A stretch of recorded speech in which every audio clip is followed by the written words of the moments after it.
following presentation was given live by Mr. Paeth on Monday, November 13th in room 136 to students and staff. Special thanks to students in Mr. Hatfield's class for the recording and editing of this video. All right, well, we'll go ahead and get started. My goal is to kind of try to get through like just me talking, hopefully in 20 minutes or less, and then you can all ask any questions you have. Thanks for coming out. This is like meant to be a no pressure environment where you can learn about some different options available to you through the military, some of the benefits, but also just kind of, my goal is that you can kind of see there's a lot of different opportunities. So real quick, show of hands, seniors. Okay, so 3 seniors, juniors, sophomore? Okay, cool. So seniors, I know this is a little bit more probably near term for you. Junior, you got some time. Sophomore, you got a lot of time. So quick overview of what I'm going to go over. I'll tell you a little bit about myself. Then we'll kind of talk differences between the active duty and the National Guard and the Reserve. And then kind of break off into talking about different enlisted opportunities for you, and then different officer opportunities for you, and then just kind of some of the stuff I've seen over the years that might be things you want to take into consideration. So a little quick intro about me. I've been teaching for 11 years. Actually, my first 3 years teaching were for the United States Air Force. So I got to teach in a senior ROTC program at the University of Wisconsin. So got to see kind of firsthand what that looked like to train young people to become officers in the Air Force. I was on active duty for about a total of 7 years after college. I went through the ROTC program down at the University of Illinois, and then did 4 years in my main career field, aircraft maintenance, followed up with 3 years of instructor duty. And then since I got off active duty, I've been in the Air National Guard for about 8 years. So I got kind of like a broad picture of officer training, kind of what the active duty was like, and now what the National Guard is like. And I have a disclaimer at the bottom. I'm not here to recruit you. Don't go home and say like there's some teacher at school trying to recruit me, okay? I'm really just here to provide information, and I'll put my contact info up at the end if you want. I'm happy to sit down with you another lunch period if you want to kind of talk more one-on-one. I always like to try to have students, when they're thinking about like whether it's college, careers, kind of think about like why. And for the military, try to think like, what do you want to get out of the military? And that might help dictate like what path you go. It's fine to be looking into the military to help pay for school. That's how a lot of people start off with it, but make sure that there's like a bigger why there, that it's something you really want to do, that it's not just like, well, seems like an easy way to pay for school, because it's not always easy. So first thing I want to talk about is active duty versus the Reserve or National Guard. I probably should have turned this into a pie chart, but we'll talk kind of active duty first. So on the left-hand side of the screen, active duty is kind of what you think about, either going in after high school or maybe going in after college, whether you're going in enlisted or officer. This is going to be a full-time job. There's a chance you are going to deploy somewhere around the world, whether that be, you know, Asia, Middle East, Africa. It could be Europe nowadays with things going on there. So you can deploy. Big thing with active duty, you're going to have to move away. There's not too many active duty bases near Chicago. Great Lakes Naval Station is one of them, but that's just primarily a basic training site. So this is going to be something where you would be moving away. When you are on active duty, you do have an opportunity to work towards a bachelor's degree or a master's degree. When I was in the full-time Air Force, I did online classes to work towards my first master's degree. Please know though that that's like your secondary job. You know, your main job is to be in the military and do whatever job you're assigned to do. So that's why I like the word, you may be able to work on school. So realistically, depending what branch of service you go into, depending what career field you go into, you might be really just focusing on your job for that first 2 years. So it might be hard to do like night classes or online school. You get pay, benefits, and I always like to say military, the real secret is like you get skills, you get job skills, you get life experience, which can put you ahead of your peers out there in the civilian world. And if you serve 20 full years, you do get a pension right away on the active duty side. They've kind of changed it where partially it's like, hey, here's a guaranteed amount every month. And then there's also a portion where they'll do like, you maybe hear your parents talk about like a 401k like a retirement plan where you put in money and they'll match some of it. So that's the full-time. And you can get some of that matching and stuff if you leave early. Now the Reserve National Guard, my experience is people don't know a lot about it around here because we don't have a lot of National Guard or Reserve stations around here. But these are kind of the 1 weekend a month, 2 weeks a year type opportunities for you. Where there are benefits to this is you can live and work closer to home. So if you want to do this, it's very possible to do this part-time while you're in college. You still get the same job training. You just obviously are going to get less hands-on time with that job. You can still deploy. And the way it works for the National Guard is you both fall under like the U.S. government, so they can deploy you with kind of like as a full-time military member, but they can also deploy you for state missions. So if there's like a flood or a natural disaster, during COVID we activated people to help in nursing homes, help administer vaccines, things like that. This commitment on the Reserve or National Guard side looks like 1 weekend out of every month, definitely a Saturday, Sunday. Sometimes they'll pull you in on a Friday or Thursday if they need you for additional training, and then kind of 14 other weekdays throughout the year. In my National Guard unit, they kind of let us schedule most of those. So as a teacher, I schedule most of those during the summer. We have a lot of college kids in our unit too who schedule that time during the summer. And for college students, it's not a bad way to get a few extra bucks in the summer. You still get a lot of college benefits in the Guard or Reserve, and you can be a full-time student. Okay, I'd like to point that out, that that is one way you can go to kind of get that full-time student experience while serving part-time. And the pension's different. You basically don't get that till age 60. But there's other benefits. You get cheap health care and the education benefits too. Enlisted versus officer. Do you all know like difference between enlisted officer, sort of? Are these words foreign to you? Okay, let's talk about it. So enlisted, that's kind of like if you go in right out of high school or with a little bit of college. Usually in movies you'll see these people wearing like stripes on their arms, okay, or stripes on their uniform. These, we'll talk more about that, that's the majority of the military. Officers are a different path. That's a leadership track, so that's like the track you would take to potentially someday be like a general in the Army, Navy, Air Force, or like an admiral in the Marine Corps. I put some photos from movies here just to kind of tell you it's not always like the movies. If you're an officer, it doesn't mean you're going to be Rooster. But let's first talk enlisted. So this is the ones where you can go in straight out of high school. And now I say you can go in straight out of high school. Some people don't go into like their later 20s or even 30s. And I think now they just made the cutoff. You can enlist all the way up to age 42 now, which for a guy approaching that age, that's wild to me, thinking of going through like boot camp. But you can do that. But these are, enlisted jobs are kind of typically the more hands-on jobs. So if you want to your dream is to someday go be a diesel mechanic and you want the military to train you how to be a diesel mechanic, that's a great hands-on job. You want to go drive tanks, that's a hands-on job. You want to go be a medic, that's one of these enlisted jobs. There's all sorts of different things. There's engineering jobs where you can learn construction. There's you can become police, law enforcement within the military. So a lot of these can lead to a great full-time job. Quick story, one of the guys that works for me in my part-time job, he learned in the military how to be an aircraft electrician. He was able to take that part-time experience and translate that into going out and fixing medical equipment for companies, making like 40 or 50 bucks an hour. So there's a lot of really good opportunities to learn these jobs. These are the people that make the mission happen.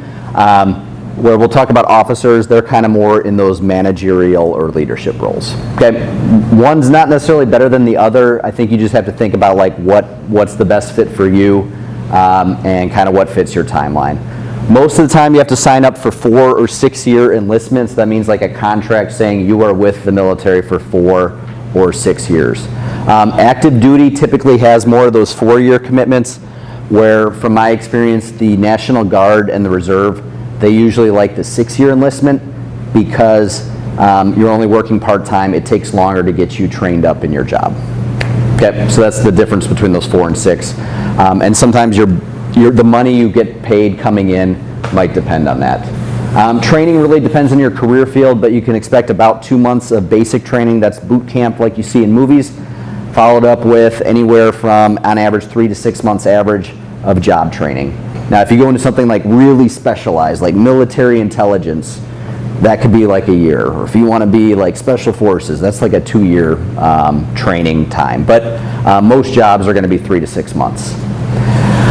I always like to tell you, if you are going to talk to recruiters, be careful, like their interests may not always line up with your interests, particularly for enlisted recruiters. So those are the folks that you'll see like in the strip malls. They'll come out to the high school. We're very good here at kind of making them very approachable for you.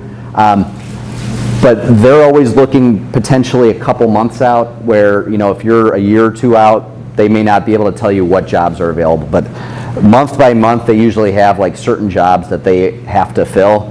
So don't get caught in the trap of like, well, they have to fill these jobs and you want to sign up. Like other jobs may be available like a month or 2 or 4 or 5 months down the road. Yep. So just like to point that out. And then ASVAB is kind of like the SAT for the military. I forgot what year they can take, anytime I think, but I think you can take it twice. So much like you would for the SAT or ACT, take it twice. Okay, you're going to do better. This job helps determine which career fields, if you go enlisted, that you would be eligible for. So you want to do well on that because you'll get a whole menu of jobs you'll be available for, where if you do very poorly on it, they're going to be like, well, here's the 3 jobs. And typically they're not the more desirable jobs. Yep. Questions on this? Okay, so that's enlisted. We're going to talk officers next. So officer careers are very different. These are the ones so enlisted were things like privates and sergeants and sailors, and I'm trying to remember some of the other ranks.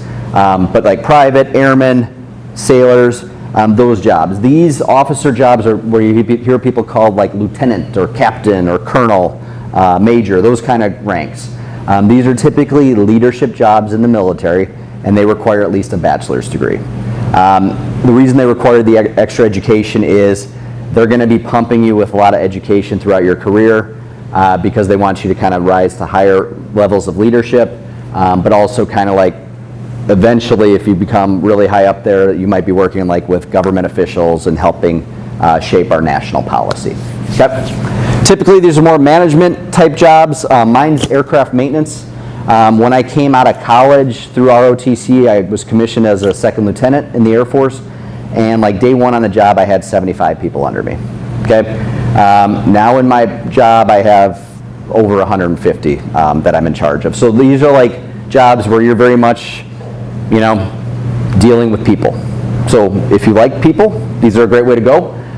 If you like kind of just doing your job in a little cubicle, maybe not the best job.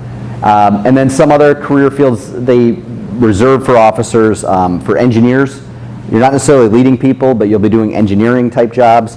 Pilots, you're kind of initially just responsible for you flying that plane or jet, things like that. We'll talk about different ways to get there next, but there are some other ones like medical, lawyers, and chaplains. Like if you want to be a religious representative, those are also officer jobs. Okay, we're going to go through all those different routes, but there's different ways you have to go through special training programs to become an officer. Okay, first one on the left, I always like to point this one out because this is like the biggest source of officers for the military. It's ROTC. This is different from the ROTC program over at Wheeling. So that's junior ROTC. This is what we just call ROTC or senior ROTC. So this is where you go to a college of your choice as long as they have ROTC, and basically you talk to the representatives there and you get enrolled. They do have scholarships available for seniors. You can apply starting usually, I think it's September time frame. Each branch is a little bit different. They do have some scholarships available.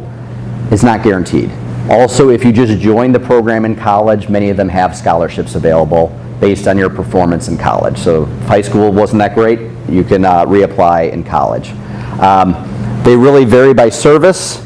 But the way I like to think about ROTC is like you're minoring in the Army or the Navy or the Air Force in college. So you'll take probably somewhere between about 15 and 30 credit hours of actual academic classes taught by full-time military people about that branch of service. And then typically one summer of college, you'll go off to some sort of boot camp. Okay? Generally though, you get to mostly be a normal college student except for those classes. They'll make you do some leadership training during the week, and then they'll usually make you do some fitness training during the week. So you'll be getting up a couple mornings early. I like this option because it's one of the few options where you can really kind of try out the military without, signing the dotted line and going off right away. Even with these scholarships, a lot of times they give you 1 year to try out the program, and you can still drop. There's scholarships available, and then if you go to an Illinois state school, so like University of Illinois, UIC, Eastern, Western, Southern, as long as they have ROTC, they also have state money available. They're called state tuition waivers. Those programs can tell you more about it, but I validated with one of the instructors down at U of I that these are still available. We actually have one of our graduates from last year taking advantage of that down at U of I. Okay, so that's ROTC. Then there's the Service Academy, so if you've heard of like West Point, Annapolis, Air Force Academy, those are very competitive, but it's great education. It's like an Ivy League education for free. You really need to be thinking about that earlier in high school. So if like you're a senior, it's really kind of too late because you need a congressional nomination, so you need to be kind of doing that process. And they're really looking at your performance throughout high school. Not just like, hey, were you a good student, but were you, student athlete, or did you take on leadership in other clubs or organizations? So get started early. Best way to go is just Google West Point admissions, Air Force Academy admissions, Naval Academy admissions. And usually what they'll do is there'll be a liaison that'll work with you through that application process. They're typically like a reserve officer or a retired officer from that branch, and they kind of help guide you through that. And last but not least, if you want to become an officer, but you don't want to do anything with the military right away, you can go to college first. This one is, none of these are guaranteed. Academies, they get so many spots a year. ROTC and these like officer training school programs, they kind of flex based on how many officers does the military need. This one is the most flexible, so like, some years they may need a lot of officers, some years they may not. But basically that's where like your senior year of college or after college you can apply. And that's usually trying to fill whatever needs the military has at the time. And that's also where they can kind of get you for, if you're going to med school, they have some scholarships for med school, law school, and if you want to be a chaplain. Okay, those are very specific needs though. Some considerations to think about: what do you want out of the military? Like, do you want to go to college right away? Do you want a full-time job right now, like after high school? Like if you want to go in, active duty is a great way to go.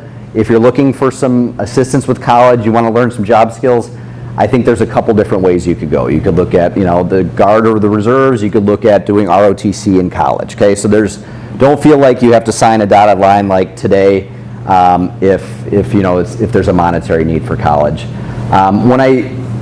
Big question that always comes up is like, what branch should I join? Should I join the Navy or the Army? You got to kind of pick a branch that you're going to be happy with long term. A lot of you may think like, oh, I might join for 4 years and then I'll be done. I thought I was going to do 4 years and I'd be done, but I'm doing it like 15 years later, and I don't know if I would have done that if I was like, for me, I don't like boats, so like I didn't want to join the Navy, but don't necessarily chase that short-term money. Like sometimes like one branch may offer you a little bit more money up front, but think about like if you are going to potentially do this job for the next 20 years, what branch would you want to be in? Where do you think you're going to have the best quality of life too? And then make this part of your college search. How many of you are still are thinking like college is in the future, at least a little bit? Okay, so if you are thinking doing college and maybe doing ROTC, make that ROTC part of your college search. So like when you're going and touring these colleges, just Google like, okay, if you're interested in Navy ROTC at Marquette, Google Navy ROTC Marquette, find their email, find their number, and be like, hey, I'm actually visiting campus. Is there any way I could come and can meet with you all because I think it'll help you in that college search, kind of envisioning like what will this look like for you at that college or university. Don't let recruiters tell you what you want. Know what you want and stick to it. And then last thing, I would just like to point out, like, and you all look like very responsible young people, like military has like their own rules, so like I would not recommend between now and like graduation getting like a face tattoo or anything like that. Like, you know, that stuff can get in the way. If you get into trouble, it's not like a guaranteed like showstopper, but like if you get in trouble with law enforcement or school, for that matter, for possession or usage of drugs or underage drinking, they are going to find out about all that. They have people who are paid to like make sure you're trustworthy through giving you like a security clearance, and they want to make sure you're trustworthy. So stay out of trouble. Okay, and then take care of your body. A lot of things, don't get discouraged when you're like joining, if you do join, if they say, oh yeah, you got that medical condition. Sometimes they're going to like disqualify you at first, but then they're going to say like, oh, we just need like more medical documentation. So like, just, you know, keep mental track or keep like a log of like what doctors you've seen over the years. There's like some scary numbers out there, like 75% of people aren't initially qualified for the military, but a lot of that's people don't follow up. They don't like bring back those doctor's notes that the military asks for. So don't be discouraged. We always say, where there's a will, there's a waiver. That, you know, they can find waivers. They can, you know, they just need more information to have a doctor clear those things up. Only got a couple more things. My why. I joined after 9/11, so that was like a big motivator for me. You weren't even born on 9/11, but my generation, that was like a big push. That was why I joined, but I stayed really, I like these pictures because these were a couple of units I've been involved with. This was 2010, my unit, we were deployed to Guam, and it's just the people. And this was 2019, I went to Afghanistan with my unit. And just like the people kind of keep you coming back. Like, definitely for me also, like, health insurance is good. Knowing I'll have like security and retirement through a pension is good too, but it is cool to be part of a team. So that's just, want to throw that out there. Feel free to take a picture of you can start typing my name anytime, but feel free to take a picture of that. But big thing, I'm not always available. When I'm not teaching, I'll happily sit down with any of you. We can meet with you and Miss Ann or Mr. Chocolates too, or any of your counselors. I definitely want you to like make informed decisions. I'm not an expert on everything, but I'm really good at helping you maybe ask the right questions as you do that search. So with that, any questions for me? Yeah. Okay, so I applied to like other colleges, but like realistically thinking I'm gonna end up at Loyola, and I got into the nursing program there. Awesome. I want to be a nurse in the military, so I would do the like college, get my degree, and then do ROTC through college. And like I went to like the open house at Loyola and like talked to the ROTC person. Good. And I just like I don't know how to like apply, like how to like get into the ROTC. Okay, that one's good. So typically, when I taught ROTC, it was usually kind of like during, they'll probably have a summer orientation, Loyola will, where you'll go to the campus and register for classes. That's usually where you'll kind of say like, tell your advisor there you want to do ROTC. So it's like later, I don't need to like worry about it. Yeah, you don't have to do anything right now. You might be able to apply for scholarships still, but it's kind of coming to an end, so we could talk more, but do you know which branch you want to do, or is it? Air Force or Navy. Okay. Definitely might be worth looking on those websites real quick, but and I can tell you more about Air Force. Basically, Air Force, if you do the ROTC program now, they've changed it where even if you're not on scholarship, once junior year starts, they're going to give you a scholarship anyways, because at that point you're committed. So they've changed the rules on that. So, but yeah, we can talk, and sometimes it's not at your university. I know Air Force, I think it's through Illinois Institute of Technology. Navy's at At Northwestern, Northwestern. okay, cool. So yeah, you've done your research, but yeah, that's usually when it comes. But definitely, I would keep in touch with them through your senior year. Just make your interest known, because then they might reach out to you, because sometimes they'll do like a summer orientation, things like that. Cool. Other questions? Yeah. So like I think my top score right now is Iowa State. Okay. And if I go to Iowa State, how does am I able to join the National Guard there? Or would I have to be like a resident of the state? Good question. So it could go both ways. Every state has their own rules for like the National Guard and how they're going to pay for it. So the tricky thing with the National Guard is like you're on like a state military status most of the time in your training. So it's going to kind of be the state paying for your college. Like here in Illinois, if you go to an Illinois state school, I believe they'll give you 4 free years of like undergrad tuition. I don't know if that transfers to Iowa. I don't think it does. So you may want to also look at the Iowa National Guard because that might be closer to your school. So I would talk to them. It's odd, I'm in the Wisconsin National Guard. So Illinois residents can go up there and they'll get like a discount on tuition, but they're still going to have to pay that difference of like out of state. So that would be good questions to talk to your... That's what I meant. I meant like, so if I go to school in Iowa State, like, am I able to just be in the Iowa State National Guard? You can, yeah. You can join any state's National Guard. The big thing I would recommend you do is though ask about like what kind of money can I get for this, like what benefits, like what college benefits, just to make sure that you're not, you know, wishing it away. And I know they also do have ROTC at Iowa State, so might just be also worth a conversation with, if you're, depending which branch you're looking at, talking to them and, you know, finding out more about those programs too.